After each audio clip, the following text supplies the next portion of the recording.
In this video, I'm going to show you how you can add pronouns to symbol-based vocabularies in Grid 3 and Grid for iPad.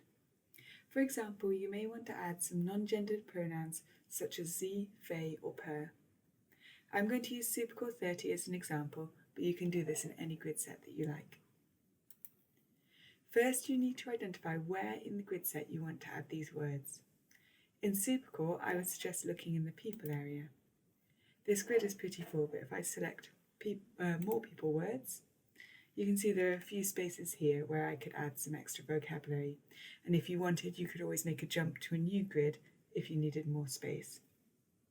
To make any changes to a grid, you need to be in edit mode. Click on the three lines in the top left corner of Grid 3 or the three dots in the top right corner of Grid for iPad to bring up the menu, and then select Edit Grids.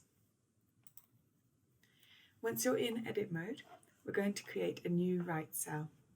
Select the space where you would like the cell to be, double click or double tap, and then choose the right option in the Create Cell window that pops up. If you're using Grid for iPad, just select one of the cells that you want to edit, and you'll see some options of what you want that cell to do. Choose the first option that you see, which is Write and Speak.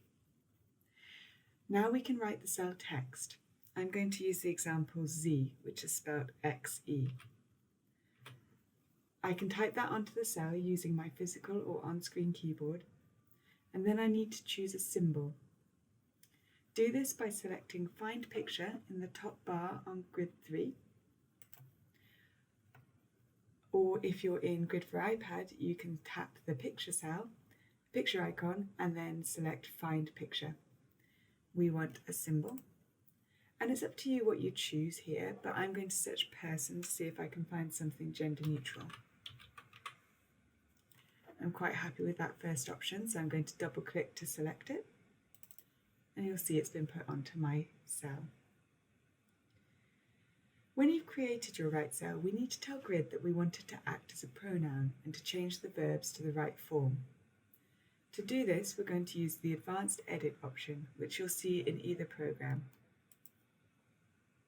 Click on that and look for the Show Grammar option here. This will bring up some information about what part of speech this word is.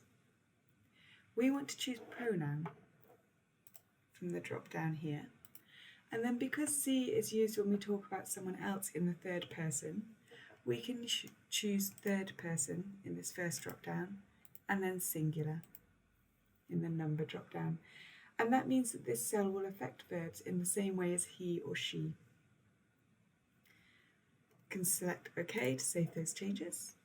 And finally, we need to make sure that Grid knows how to pronounce this new word that we've added.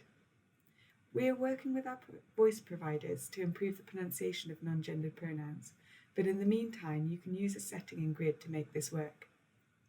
First, save your changes to the grid by selecting Finish Editing, and then Yes to save your changes. And then we're going to open up the settings window. So we need to bring up the menu, and this time choose Settings. And in Settings, you want to look for the Speech area. If I click on that, you'll see that there's a pronunciation option. This brings up a really useful tool which lets you enter customized pronunciations for any word you like. In Grid for iPad, you'll need to tap a blue plus sign that you'll see in the top corner of this window to add new pronunciations to the list. In this case, I'm going to add C as our word that we're targeting. And in the pronunciation box, I'm going to type my best guess of how I think it should sound. So I'm going to go for Z-E-E.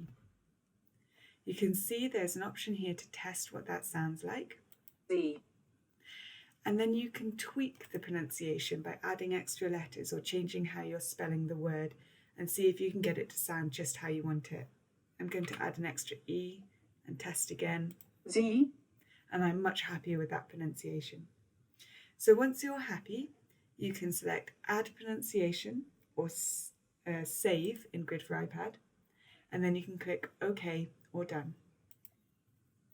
So now you should have a working pronoun in your vocabulary which is pronounced correctly and changes verb cells as needed in your sentence. I'm going to test that by going to my home grid. And you can see at the moment the verbs are in their resting form. I'm going to go to people, more words, and choose my new pronoun, sie. And now you can see that the verbs have changed to make sense with this pronoun. So, sie, sees. For further information and any help with this or anything else grid related, you can find ways to get in touch on our website, www.thinksmartbox.com. Thanks for watching.